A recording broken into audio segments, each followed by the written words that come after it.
Continuamos hoy estudiando el capítulo 14 del Evangelio según San Juan, y en nuestro programa anterior dejamos a Jesús respondiendo la pregunta que le hizo Tomás, Tomás el que duda.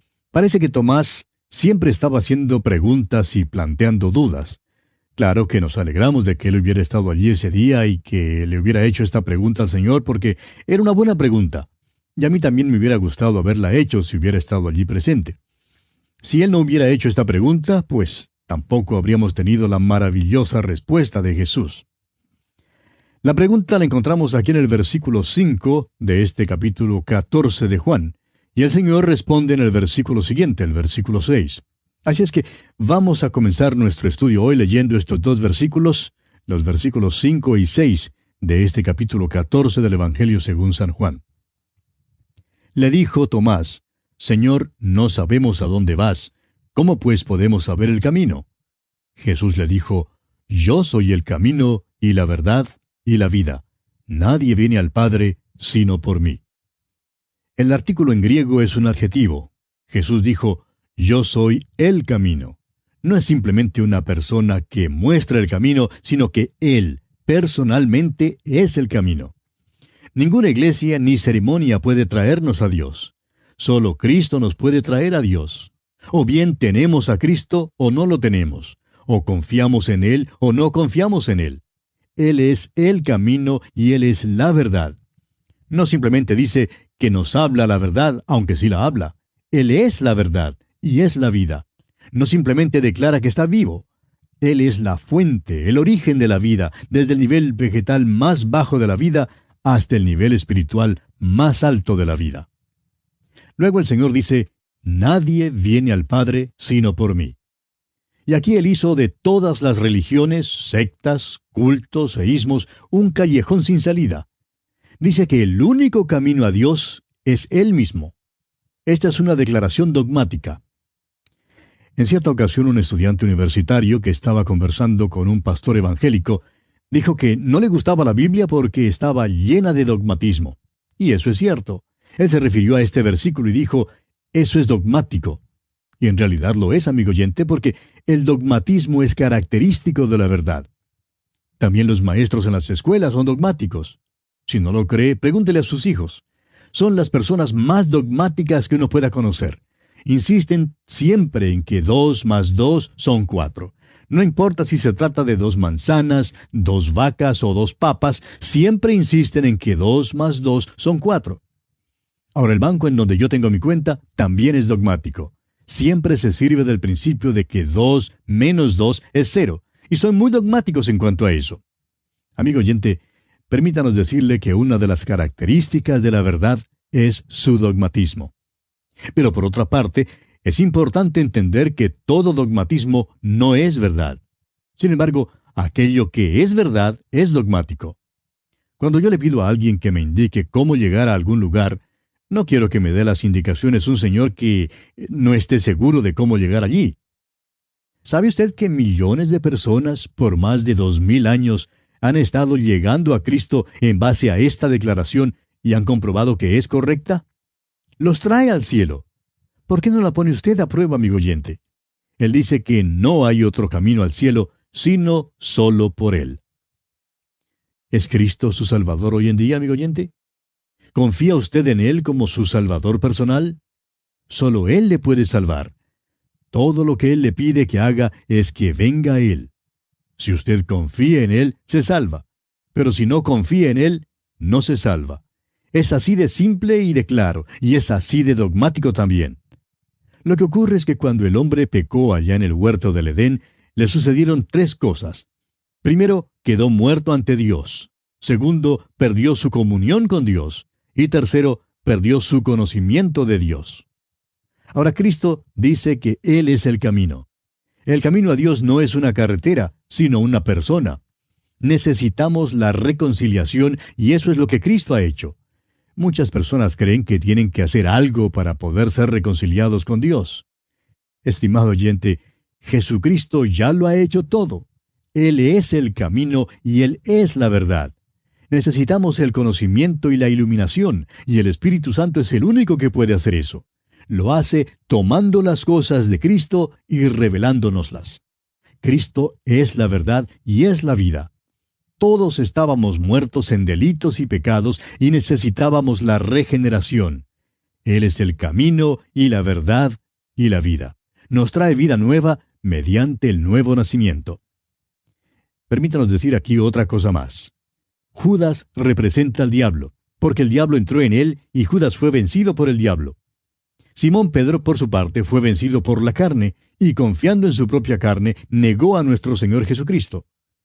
Tomás es vencido por el mundo. Las consideraciones espirituales eran oscuras y no reales para Tomás. Es posible que estemos equivocados, pero creemos que Tomás empezó a comprender allí en el aposento alto. Creemos que Tomás era sabio en cuanto a las cosas de este mundo y que era materialista. Había sido apóstol por 3 años, pero todavía no comprendía las cosas espirituales.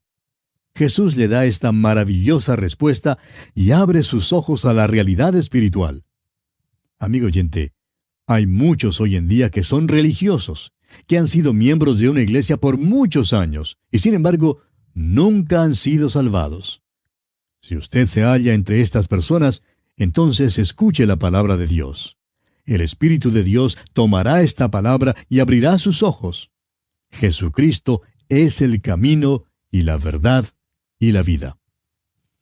Ahora el Señor continúa hablando aquí en los versículos 7 y 8 de este capítulo 14 de Juan, y dice, «Si me conocieseis, también a mi Padre conoceríais, y desde ahora le conocéis y le habéis visto». Felipe le dijo, «Señor, muéstranos el Padre, y nos basta». Felipe era un individuo muy callado, lo opuesto del locuaz Pedro. Creemos que Felipe habló muy rara vez. Tenía un nombre griego y algunos creen que era griego y bien pudo haberlo sido, pero también pudo haber sido un judío con nombre griego. Felipe, pues, era un hombre extraordinario, porque cada vez que le vemos, está trayendo a otros a Jesús. Usted recordará que él fue quien trajo a Natanael. Felipe era un tipo callado, mientras que Natanael era una persona que siempre tenía una palabra o un proverbio listo. Felipe era el hombre serio, mientras que Natanael era más bien humorista. Nos hemos dado cuenta de que a veces los cónyuges son así. Uno es muy hablador, mientras que el otro es muy calmado, muy quieto. Pero Felipe fue quien trajo a los hombres a Jesús. Recuerde usted que los griegos vinieron a él diciendo que querían ver a Jesús. Y aquí en este versículo 8 de Juan 14, Felipe expresa la ambición más alta que pueda tener un hombre, el deseo más noble expresado por cualquier persona en toda la Biblia. Señor, muéstranos al Padre. Amigo oyente, permítanos hacerle una pregunta personal. ¿Cuál es el deseo de su vida? ¿Cuál es su meta principal? ¿Quiere usted enriquecerse? ¿Quiere ganar fama? ¿Quiere educar a sus hijos? ¿Quiere criarlos en la disciplina y en la instrucción del Señor? Estas pueden ser metas dignas de tener. No hay nada malo con estas metas. Sin embargo, la meta más alta y noble es el deseo de ver a Dios. Ahora notemos la respuesta que Jesús le da a Felipe aquí en el versículo 9 de este capítulo 14 de Juan. Jesús le dijo, ¿tanto tiempo hace que estoy con vosotros y no me has conocido, Felipe? El que me ha visto a mí, ha visto al Padre. ¿Cómo pues dices tú, muéstranos el Padre? Felipe sabía por las Escrituras del Antiguo Testamento que Moisés había visto la gloria de Dios y que Isaías tuvo una visión de la gloria de Dios. No creemos que debamos interpretar la respuesta de Jesús como un reproche para Felipe. Jesús le dice que ha hecho muchos milagros. Felipe no había visto la gloria de Dios como la vio Moisés o Isaías, pero había visto a Jesús y había oído sus palabras y presenciado sus obras. Todo lo que Felipe quería ver ya lo había visto en Jesucristo. Había visto a Dios porque hay más revelación de Dios en Cristo que la que habría si Dios mismo se apareciera en el cielo, así como lo hizo con Moisés. Felipe tenía mayor revelación de Dios porque él le había visto en la carne y había estado con él por 3 años. Recuerde usted que el autor de la carta a los Hebreos dice allá en el capítulo 1, versículo 3 de esa carta, que Jesús es el resplandor de su gloria y la imagen misma de su sustancia. Y aquí en este versículo 9 de Juan 14, Jesús le dice a Felipe que el que me ha visto a mí, ha visto al Padre. Ver a Jesucristo es ver al Padre en su poder, en su carácter y en su amor. Allá en el capítulo 4, versículo 24 de este Evangelio de Juan, Jesús le dijo a la mujer samaritana, Dios es espíritu, y los que le adoran, en espíritu y en verdad es necesario que adoren. Asimismo, al comienzo de este Evangelio, en el versículo 18 del capítulo 1, Juan dice que a Dios nadie le vio jamás. El unigénito Hijo que está en el seno del Padre, Él le ha dado a conocer. Es a Jesucristo a quien vemos. Vamos a pasar toda la eternidad con Él. ¿No cree usted que es de vital importancia que usted venga a conocerle? En el versículo 10 de este capítulo 14 de Juan, el Señor Jesús continúa hablándole a Felipe y dice, ¿no crees que yo soy en el Padre y el Padre en mí? Las palabras que yo os hablo, no las hablo por mi propia cuenta, sino que el Padre que mora en mí, Él hace las obras. El Señor Jesús aquí hace notar el testimonio de sus palabras y de sus obras. Son lo mismo, lo uno es igual a lo otro. Él era perfectamente consistente. Nuestro problema, en cambio, es hacer que nuestras palabras y nuestras obras sincronicen. Hacemos grandes declaraciones y damos testimonios gloriosos, pero ninguno de nosotros vive una vida perfecta. Es por esto que cada cristiano debe separar un tiempo para la confesión. Como vimos en el capítulo 13, Jesús dice que Él tiene que lavarnos para que podamos tener comunión con Él. Son demasiados los cristianos que pierden su comunión con Dios porque creen que son buenos, pero sus palabras y sus obras no son consistentes, y es necesario confesar esto. ¿Se ha fijado usted alguna vez que el Señor Jesús nunca apeló a su propia mente ni a su propia voluntad para hacer una decisión? Él dice, las palabras que yo os hablo, no las hablo por mi propia cuenta, sino que el Padre que mora en mí, Él hace las obras. Cuando Él hablaba, amigo oyente, expresaba la voluntad del Padre. Todas sus obras eran la voluntad del Padre. Por tanto, le dice a Felipe que cuando él oía las palabras de Jesús, estaba oyendo las palabras del Padre. Y cuando veía las obras de Jesús, estaba viendo al Padre obrando por medio de Jesús. Usted notará que Jesús tiene interrupciones durante su discurso. Primero fue Pedro y luego Tomás, y ahora Felipe. Pero ahora Jesús sigue dando su discurso hasta el versículo 22, cuando nuevamente le interrumpen. Continuemos pues con el versículo 11 de este capítulo 14 de Juan. Creedme que yo soy en el Padre y el Padre en mí. De otra manera, creedme por las mismas obras. Jesús dice que si usted no puede creerle por sus palabras, entonces que le crea por sus obras.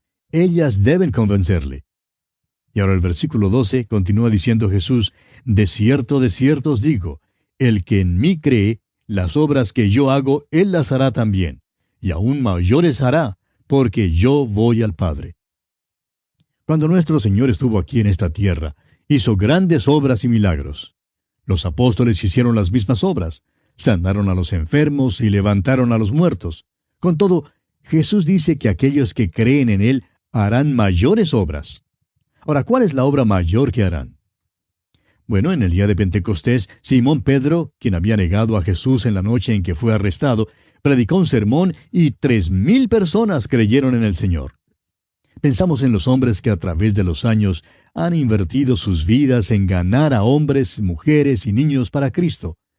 Pensamos en los misioneros que van a tantos países del mundo predicando a un Salvador crucificado, resucitado, glorificado y que viene de nuevo a fin de que el que oiga pueda aceptar a Cristo y nacer de nuevo. Ese es un milagro mayor que el de sanar a los enfermos. ¿No le parece? ¿Cuál es mejor? ¿Sanar el alma o sanar el cuerpo? Cuando el Señor Jesucristo estuvo en la tierra, hizo el milagro de levantar los cuerpos físicos de los hombres, pero nosotros tenemos el privilegio de predicar a Jesucristo para que los hombres, cuerpo y alma, puedan vivir eternamente.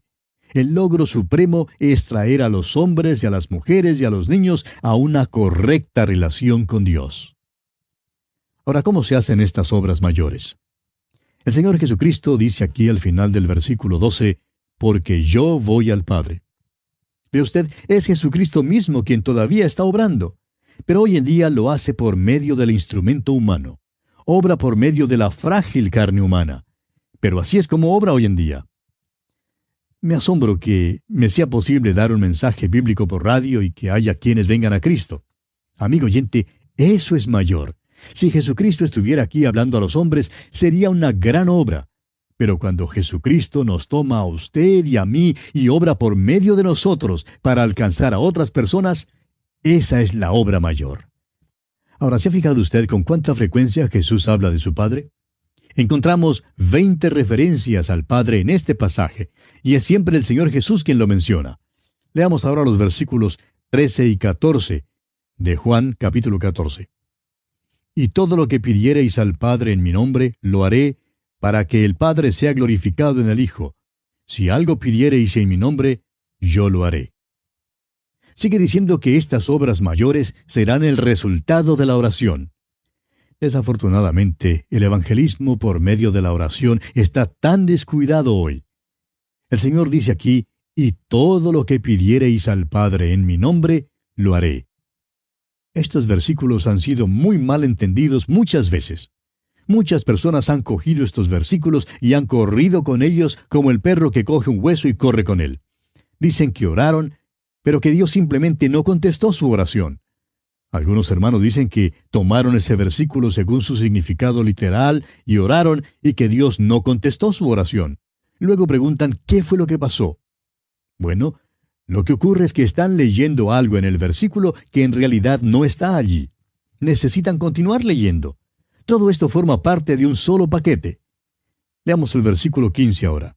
Si me amáis, guardad mis mandamientos. Consideremos lo que estos 3 versículos dicen. ¿Qué significa pedir en el nombre de Cristo? Orar en su persona significa pararse en su lugar. Significa estar completamente identificados con Él y significa estar unidos a Cristo. Significa que usted y yo imploramos los méritos de su bendito Hijo cuando nos paramos delante de Dios. No tenemos ningún mérito ni ninguna posición propia ante Dios. Él no oye mi oración porque yo soy Samuel Montoya. Él no oye su oración porque usted es quien es. Él oye nuestras oraciones cuando se elevan en el nombre de Cristo. Esta no es simplemente una frasecita que añadimos al final de la oración, terminando con las palabras en el nombre de Jesús. Orar en su nombre es presentar la oración en los méritos de Jesús y para su gloria. Lo haré, dice Jesús, para que el Padre sea glorificado en el Hijo. Una oración que permita que Dios sea glorificado en el Hijo es una oración que con toda seguridad Él contestará. Debe ser una oración para su honra y su gloria, y no para nuestros fines egoístas. Cuando oramos en el nombre de Jesús y para la gloria de Dios, no estamos orando egoístamente para nosotros mismos, estamos orando para Él. Estamos orando para que el Padre sea glorificado en el Hijo. También depende de nuestra obediencia a Cristo. Esta promesa es dada a aquellos que le aman y la evidencia de su amor es el guardar sus mandamientos. El amor será demostrado por la obediencia a Cristo. Un cristiano indisciplinado no puede decir que ama al Señor Jesús. ¿Cómo le está yendo a usted en este punto, amigo oyente? ¿Ama usted al Señor Jesús? ¿Está usted guardando sus mandamientos porque le ama? En nuestro próximo encuentro, Dios mediante, continuaremos nuestro estudio de este capítulo 14 del Evangelio según San Juan. Que Dios le bendiga ricamente. Continuamos hoy estudiando el capítulo 14 del Evangelio según San Juan. Y en nuestro programa anterior estábamos considerando lo que significa pedir u orar en el nombre de Cristo. Y decíamos que orar en su persona significa pararse en su lugar. Significa estar completamente identificado con Él y significa estar unidos a Cristo. Significa que usted y yo, amigo oyente, cuando nos paramos delante de Dios, imploramos los méritos de su bendito Hijo. Nosotros no tenemos ningún mérito ni ninguna posición propia ante Dios. Él oye nuestras oraciones cuando se elevan en el nombre de Cristo. Esta no es simplemente una frasecita que añadimos al final de la oración, terminando con las palabras en el nombre de Jesús. Orar en su nombre es presentar la oración en los méritos de Jesús y para su gloria. Lo haré, dice el Señor, para que el Padre sea glorificado en el Hijo. Una oración que permita que Dios sea glorificado en el Hijo es una oración que con toda seguridad Él contestará. Ahora es necesario que sea para su honra y su gloria, y no para nuestros fines egoístas. Cuando oramos en el nombre de Jesús y para la gloria de Dios, no estamos orando por egoísmo para nosotros mismos. Estamos orando para Él. Oramos para que el Padre sea glorificado en el Hijo. Ahora esta promesa es dada a aquellos que le aman y dan evidencia de su amor cuando guardan sus mandamientos. El amor será demostrado mediante la obediencia a Cristo. Un cristiano indisciplinado no puede decir que ama al Señor Jesús. ¿Cómo le está yendo a usted en este punto, amigo oyente? ¿Le ama a usted? ¿Está usted guardando sus mandamientos porque le ama? Una noche el doctor Harry Ironside estaba sentado en una plataforma con un pastor joven durante una serie de reuniones. Una señorita entró al templo y el pastor le informó al doctor Ironside que ella había sido muy activa en la iglesia, pero que ahora se estaba asociando con el mundo y viviendo con el mundo, y que esta era la primera vez en mucho tiempo que él la había visto venir a la iglesia. Aquella noche, el doctor Ironside predicó sobre este texto de las Escrituras. Pues bien, esta señorita se puso muy irritada, y después del culto vino a hablar con el doctor Ironside y le dijo, ¿cómo se atreve usted a decirle a esta gente que todo lo que pidan en el nombre de Jesús lo hará? El doctor Ironside le contestó, ¿por qué no se sienta para contármelo todo? Ella accedió y le contó que desde hacía algunos meses su padre estaba gravemente enfermo, y que mientras el médico estaba en su cuarto, ella se había arrodillado en la sala para orar y pidió por la mejoría de su padre. Cuando el médico bajó del cuarto, le informó que su padre había fallecido. El doctor Ironside le preguntó a la señorita, ¿qué pasaría si ella, encontrando un cheque que fuese designado para otra persona, tratara de cobrarlo firmando el nombre de esa persona? Ella dijo que sería una falsificadora. El predicador le mostró entonces este versículo: Si me amáis, guardad mis mandamientos. Luego le preguntó si ella había estado haciendo eso, y ella se enrojeció. Entonces el doctor Ironside le explicó que lo que ella trataba de hacer era lo mismo que tratar de cobrar un cheque que era designado para otra persona. Todos nosotros, amigo oyente, necesitamos reconocer que la obediencia a Él es la evidencia de nuestro amor y que esta promesa es dada a aquellos que le aman.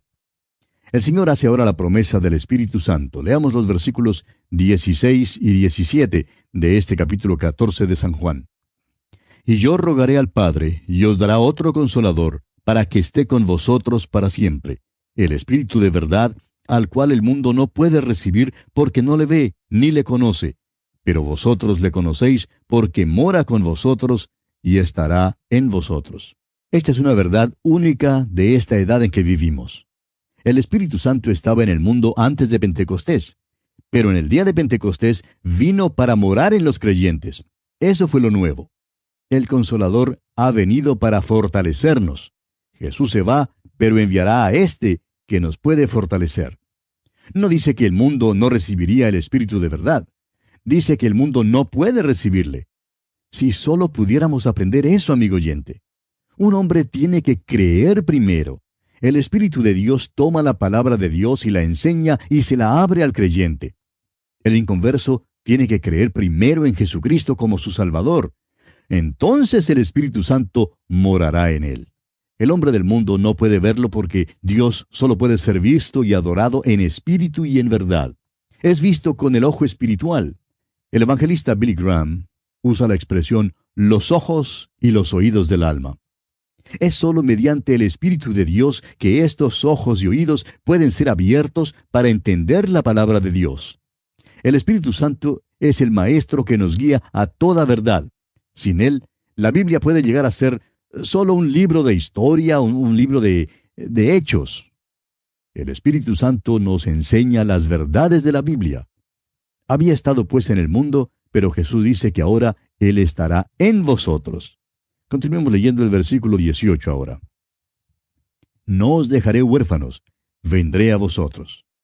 Jesús dice que no nos dejará huérfanos, sino que vendrá en la persona del Espíritu Santo. Ahora los versículos 19 y 20 dicen, Todavía un poco, y el mundo no me verá más, pero vosotros me veréis, porque yo vivo, vosotros también viviréis. En aquel día vosotros conoceréis que yo estoy en mi Padre, y vosotros en mí, y yo en vosotros. Ahora, ¿cuál es aquel día? Bueno, en aquel día es el día en que usted y yo vivimos, amigo oyente. Es el día que comenzó con Pentecostés. Vosotros en mí, dice el Señor, y yo en vosotros. Esta es la declaración más profunda en todo el Evangelio de Juan o en toda la Biblia. Aún a un pequeñito le es posible comprenderla, y sin embargo, ningún filósofo puede sondear las profundidades de su significado. Vosotros en mí. Esta es la salvación. Ser salvo significa estar en Cristo. Es por eso que el apóstol Pedro dice que somos salvos mediante el bautismo. Y el bautismo significa identificación, y significa ser identificado con Cristo. Dios ve a todos, o bien en Cristo, o bien fuera de Cristo. O estamos en Él por la fe, o estamos fuera de Él, todavía con los pecados. Si usted, amigo oyente, está en Cristo, entonces Dios le ve en Cristo, y su justicia es la justicia suya, porque estamos completos en Él. Ahora, yo en vosotros. Esa es la segunda parte de esta declaración, y esta es la santificación. Es el vivir cristiano aquí en el mundo. ¿Vive Cristo en usted, amigo oyente? El apóstol Pablo dice en su carta a los Gálatas, capítulo 2, versículo 20, «Con Cristo estoy juntamente crucificado, y ya no vivo yo, mas vive Cristo en mí, y lo que ahora vivo en la carne, lo vivo en la fe del Hijo de Dios, el cual me amó y se entregó a sí mismo por mí». Continuemos ahora con el versículo 21 de este capítulo 14 de Juan. «El que tiene mis mandamientos y los guarda, ese es el que me ama, y el que me ama será amado por mi Padre, y yo le amaré y me manifestaré a él». No diga que usted ama a Cristo, amigo oyente, si no le está obedeciendo. Aquí Jesús lo expresa muy claro. Jesús se manifestará a aquel que le ama. No crea que esta es una manifestación mediante alguna visión. Más adelante él dice que es el Espíritu Santo quien tomará las cosas de Jesús y se las revelará. ¿Dónde hace esto? En la palabra de Dios. Allí es donde Jesús es manifestado. Leamos ahora el versículo 22 del capítulo 14 de Juan. Le dijo Judas, no el Iscariote, «Señor, ¿cómo es que te manifestarás a nosotros y no al mundo?» Judas oye todo esto y cree que es maravilloso, pero pregunta si no sería maravilloso que todo el mundo también lo oyera. Y pregunta a Jesús si es que se ha olvidado del mundo. A propósito, aquí está el primer misionero. El Señor Jesús le contesta, y su contestación forma el resto de este capítulo 14 de San Juan. Le asegura que no se ha olvidado del mundo, sino que está pensando en el mundo.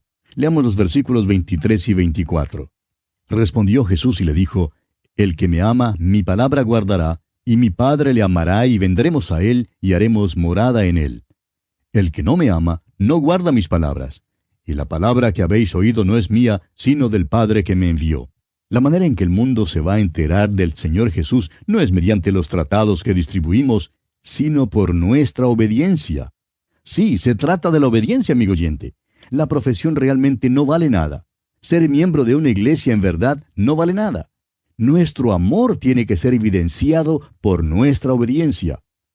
¿Qué le parece el amor suyo, amigo oyente? ¿Le disciplina? Estas cosas son verdaderamente importantes.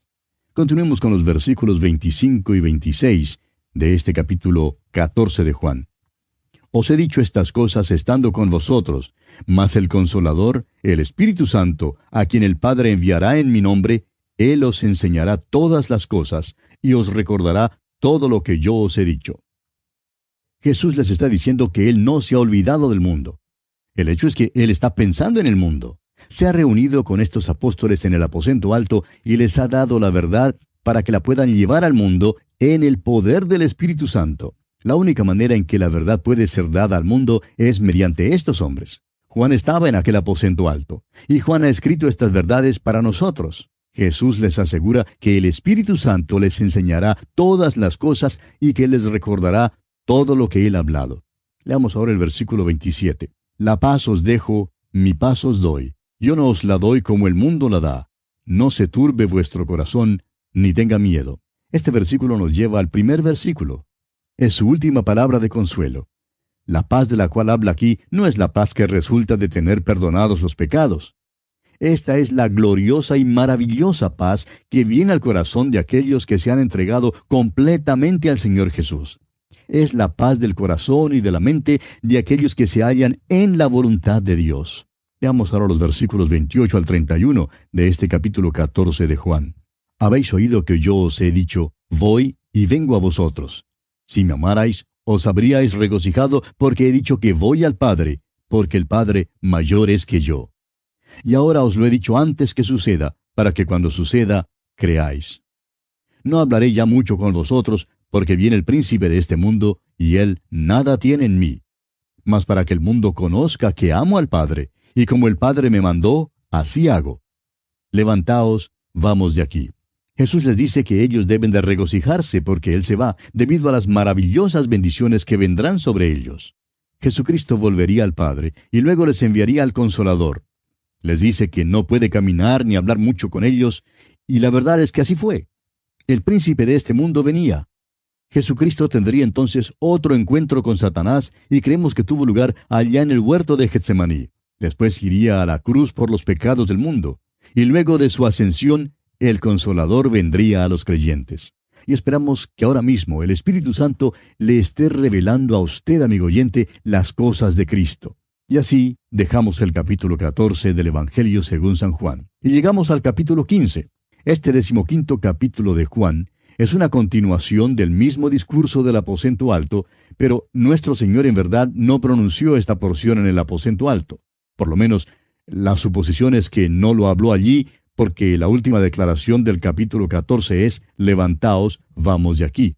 En alguna parte, entre el aposento alto y el huerto de Getsemaní, nuestro Señor habló las palabras del capítulo 15 y del capítulo 16, y luego hizo la oración del capítulo 17. Probablemente elevó esta oración en camino hacia el huerto de Getsemaní. Ha sido la creencia de muchos expositores de la Biblia que nuestro Señor Jesucristo dijo las palabras de este capítulo 15 en un discurso en el valle de Cedrón, o en la ladera del Monte de los Olivos, porque sabemos que en aquel entonces había una viña en aquella región que cubría aquel valle. También sabemos que era noche de luna llena porque era el tiempo de la Pascua, y bien pudo haber sucedido así, y creemos que este habría sido un lugar bastante apropiado para hablar las palabras de este capítulo. Ahora, algunos expositores ingleses han ofrecido otra sugerencia que nos inclinamos a aceptar. Creen ellos que Jesús habló estas palabras la noche en que pasó por el templo cumpliendo la ley, ya que la cumplió tan escrupulosamente. Las puertas habrían estado abiertas toda la noche durante las noches de la Pascua. Aquellas hermosas puertas del templo en verdad atraían a muchos turistas. Habían sido forjadas en Grecia y habían sido llevadas a flote al otro lado del Helesponte y luego traídas a Jerusalén y puestas allí en el templo de Herodes. Eran hechas de bronce, y entrelazada con el oro en las puertas había una vid de oro. La vid era símbolo de la nación de Israel. Hay varias citas bíblicas que nos demuestran que el olivo y la vid son símbolos de Israel. En el Salmo 80, por ejemplo, versículos 8 y 9 leemos, «Hiciste venir una vid de Egipto, echaste las naciones y la plantaste, limpiaste sitio delante de ella e hiciste arraigar sus raíces y llenó la tierra». El profeta Isaías también se refiere a esta vid en el capítulo 5 de su profecía y dice, «Ahora cantaré por mi amado el cantar de mi amado a su viña. Tenía mi amado una viña en una ladera fértil. Ciertamente la viña de Jehová de los ejércitos es la casa de Israel, y los hombres de Judá, planta deliciosa suya. Esperaba juicio, y he aquí vileza, justicia, y he aquí clamor». El profeta Jeremías, por su parte, en el capítulo 2 de su profecía, versículo 21, dice, «Te planté de vid escogida, simiente verdadera toda ella. ¿Cómo pues te me has vuelto sarmiento de vid extraña?» Y el profeta Oseas, en el capítulo 10, versículo 1, dice, «Israel es una frondosa viña que da abundante fruto para sí mismo. Conforme a la abundancia de su fruto multiplicó también los altares. Conforme a la bondad de su tierra aumentaron sus ídolos». Creemos pues que es muy evidente que la vid es una descripción de la nación de Israel. Ahora, amigo oyente, nuestro Señor está diciendo una de las cosas más revolucionarias que aquellos hombres jamás hubieran escuchado. Esto nos parece algo muy conocido para nosotros hoy en día, pero era algo muy extraño para ellos. ¿Quiere escuchar sus palabras? Comencemos pues leyendo el primer versículo de este capítulo 15 del Evangelio según San Juan. Dice Jesús, «Yo soy la vid verdadera, y mi Padre es el labrador». La palabra para verdadera en este versículo es aletinos, que significa genuina. Ahora, una cosa puede ser verdadera comparada con el error y la falsedad, o una cosa puede ser verdadera comparada con lo que sea una falsificación. Este último es el sentido en que es usada aquí. Ya hemos visto esta palabra usada de la misma manera en el Evangelio de Juan. Juan era una luz reflectora, pero Jesucristo es la luz verdadera. Moisés dio pan en el desierto, pero Jesucristo es el verdadero pan. Por tanto, Jesús está diciendo, yo soy la vid genuina. Estos discípulos pensaban según su mentalidad judía, y su modo de pensar había sido gobernado por el Antiguo Testamento. Jesús les está diciendo ahora que la nación de Israel no es la vid genuina. Su identificación con la nación judía y con la religión judía no es lo esencial. Yo soy la vid genuina, dice él. Lo importante ahora es que los discípulos estén relacionados con Jesucristo. Nuestro Señor usó aquí una maravillosa figura y la expresó con toda claridad. Era revolucionaria en aquel entonces y hoy en día todavía esto es cierto. No es su identificación con una religión o ceremonia u organización lo que es esencial, amigo oyente. Usted tiene que estar identificado con Cristo mismo. Usted está en Cristo por medio del bautismo del Espíritu Santo el momento en que confía en Cristo como su Salvador personal y es renacido como hijo de Dios. Mi Padre, dice el Señor, es el labrador. Esta también es una palabra de suma importancia. En los pasajes del Antiguo Testamento y en las parábolas, Dios es el dueño de la vid. Aquí, Él es el labrador, el que cuida de la viña. Jesús es la vid genuina y el Padre cuida de Él. Se nos dice en el Antiguo Testamento que el Señor Jesús subirá cual renuevo delante de Él y como raíz de tierra seca. Piense usted cuántas veces el Padre intervino para salvar a Jesús del diablo, de aquel que quiso matarle. El Padre es quien cuida de la vid y cuidará también de los pámpanos. Los pámpanos o pequeñas ramas tienen que estar unidas a la vid. ¿Para qué? Para llevar fruto, amigo oyente. Hay 3 palabras o frases que son muy importantes y las estudiaremos al seguir leyendo el capítulo.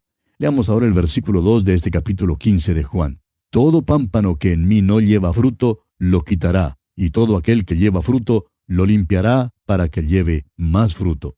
En mí, dice aquí, es decir, en Cristo. Esto es lo que significa ser salvado. Hay grandes palabras como propiciación, reconciliación, salvación, pero estas abarcan aspectos particulares de la salvación. Todo el espectro de la salvación se halla en la frase en Cristo. Hay solo 2 grupos de personas, los que están en Cristo y aquellos que no están en Cristo. Ya hemos mencionado que uno llega a estar en Cristo al confiar en Él como Salvador personal, y así llega a ser hijo de Dios por la fe. Un creyente es renacido por el Espíritu de Dios y luego el Espíritu mora en el creyente. El Espíritu Santo hace otra cosa. También bautiza a cada creyente en el cuerpo de Cristo. Todo pámpano en mí. Este pasaje fue dirigido a creyentes, amigo oyente. Jesús no está hablando en cuanto a cómo una persona se salva. La verdad es que en este pasaje no habla en cuanto a la salvación. Está hablando en cuanto a llevar fruto. Y esta es la próxima frase que queremos señalar. La palabra fruto se menciona 6 veces en los primeros 10 versículos de este capítulo 15. Al seguir nuestro estudio, notaremos que hay 3 grados de llevar fruto. Fruto, más fruto y mucho fruto. Todo el tema aquí es el de llevar fruto. El Señor dice, todo pámpano que en mí no lleva fruto, lo quitará. Ahora, ¿de dónde lo quita? Lo quita del lugar o de la posibilidad de llevar fruto. Escuche usted cómo él describe esto en el versículo 6 de este capítulo 15 de Juan. El que en mí no permanece será echado fuera como pámpano y se secará, y los recogen y los echan en el fuego y arden. Alguien dirá, pues esto me suena como si le fuera posible a uno perder la salvación. Pero recuerde, amigo oyente, este pasaje no está hablando en cuanto a la salvación, sino en cuanto a la producción de fruto. Habla en cuanto al resultado de la salvación. Ahora, en primer lugar, ¿qué es el fruto? No creemos que el fruto aquí sea el ganar almas, como lo creen tantas personas. Creemos que eso es más bien un subproducto, pero que no es el fruto mismo. Es el fruto del Espíritu. El apóstol Pablo habla de esto en Gálatas capítulo 5, versículos 22 y 23, diciendo, «Mas el fruto del Espíritu es amor, gozo, paz, paciencia, benignidad, bondad, fe, mansedumbre, templanza». Este es el fruto en la vida del creyente. 3 de estos son mencionados en este pasaje. Pasemos al versículo 7. «Si permanecéis en mí, y mis palabras permanecen en vosotros, Pedid todo lo que queréis, y os será hecho. Esta es la oración eficaz. Ahora el versículo 8 dice, en esto es glorificado mi Padre, en que llevéis mucho fruto, y seáis así mis discípulos. Este es el fruto perpetuo. Y pasando ahora al versículo 11 de este capítulo 15 de Juan, leemos, estas cosas os he hablado para que mi gozo esté en vosotros y vuestro gozo sea cumplido. Y este fruto es el gozo celestial. Continuaremos Dios mediante en nuestro próximo estudio. Que Dios le bendiga ricamente.